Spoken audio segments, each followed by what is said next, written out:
Hi everyone, welcome to our new video. ഇന്നത്തെ video on, over, above ഈ prepositions തമ്മിലുള്ള വ്യത്യാസം എന്താണ് എന്നുള്ളതാണ്. പക്ഷേ ഇവയുടെ എല്ലാം അർത്ഥം നോക്കുമ്പോൾ ഒന്നാണ്. മേലെ എന്നുള്ള അർത്ഥം വരുന്നിടത്താണ് ഓൺ, എബവ്, ഓവർ ഇതെല്ലാം ഉപയോഗിക്കുന്നത്. പക്ഷേ സെൻറ്റൻസിൽ ഇവ ഉപയോഗിക്കുമ്പോൾ ചില വ്യത്യാസങ്ങളുണ്ട്. ആ ഒരു ഡിഫറൻസ് എന്താണ്, സെൻറ്റൻസിൽ എവിടെ ഉപയോഗിക്കാം, ഇതെല്ലാമാണ് ഇന്നത്തെ വീഡിയോയിലൂടെ നോക്കാൻ പോകുന്നത്. Let's get started.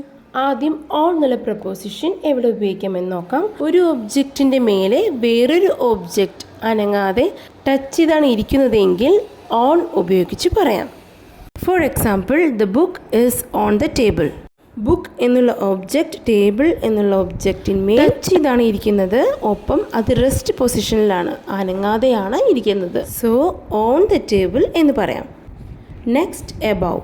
ഒരു ഒബ്ജക്റ്റ് മറ്റൊരു ഒബ്ജക്റ്റിന്മേൽ ടച്ച് ചെയ്യാതെ റെസ്റ്റ് പൊസിഷനിലാണ് ഇരിക്കുന്നതെങ്കിൽ എബവ് ഉപയോഗിക്കാം. For example, clock is above the bookshelf. ബുക്ക് ഷെൽഫിന് മുകളിലായി ക്ലോക്ക് ടച്ച് ചെയ്യാതെയാണ് ഇരിക്കുന്നത്, അത് റെസ്റ്റ് പൊസിഷനിൽ അനങ്ങാതിരിക്കുന്നത് കൊണ്ട് എബവ് എന്ന് ഉപയോഗിക്കാം. ലാസ്റ്റ്, ഓവർ എന്നുള്ള പ്രപ്പോസിഷൻ എവിടെ ഉപയോഗിക്കേണ്ടത് എന്ന് വെച്ചാൽ, ഒരു ഒബ്ജക്റ്റിന്മേൽ വേറൊരു ഒബ്ജക്റ്റ് മൂവബിൾ ആണ് എന്നുണ്ടെങ്കിൽ ഓവർ ഉപയോഗിച്ച് പറയാം. For example, the plain flies over the building. ബിൽഡിങ്ങിൻ്റെ മേലെ പ്ലെയിൻ പറക്കുകയാണ്. അപ്പോൾ ഇവിടെ പ്ലെയിൻ എന്നുള്ള ഒബ്ജക്റ്റ് മൂവബിൾ ആണ്, അതുകൊണ്ടാണ് ഇവിടെ ഓവർ എന്ന് ഉപയോഗിച്ചിരിക്കുന്നത്.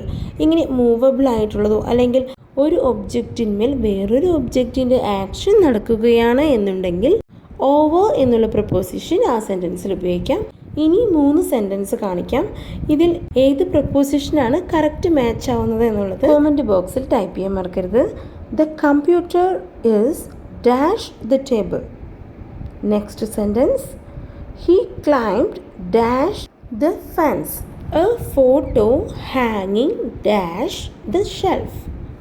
അപ്പോൾ ഈ ഒരു വീഡിയോ ഇഷ്ടമായെങ്കിൽ ലൈക്ക് ചെയ്യുക, യൂസ്ഫുൾ ആയെങ്കിൽ നിങ്ങളുടെ ഫ്രണ്ട്സിലേക്ക് ഈ വീഡിയോ ഷെയർ ചെയ്യുക. ആൻഡ് ഇതുവരെ സബ്സ്ക്രൈബ് ചെയ്തിട്ടില്ലെങ്കിൽ please subscribe English with J YouTube channel. Thank you.